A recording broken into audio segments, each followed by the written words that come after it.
Отпечатки на сигаретной пачке, в голове мысли, как будто в горячке. Печатаю стихи на машинке, печатная бутылка мартини так и не была начата.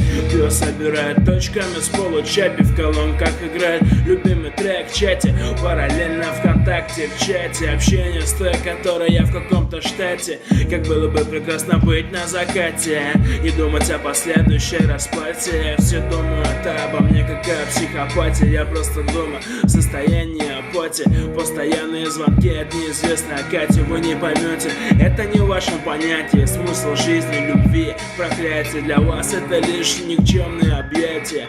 Вам-то все равно, вы как думаю партия. Не будет нормальных законов до принятия. Главное то, что скажет про вашу братью. Важнее слова вашего неприятеля. Вы боитесь любить, боитесь ценить, боитесь понимать и узнавать. Прикрываетесь, как будто вам срать, но в душе охота пострадать. Вы боитесь любить, боитесь ценить, боитесь понимать и узнавать. Прикрываетесь, как будто вам срать, но в душе охота пострадать.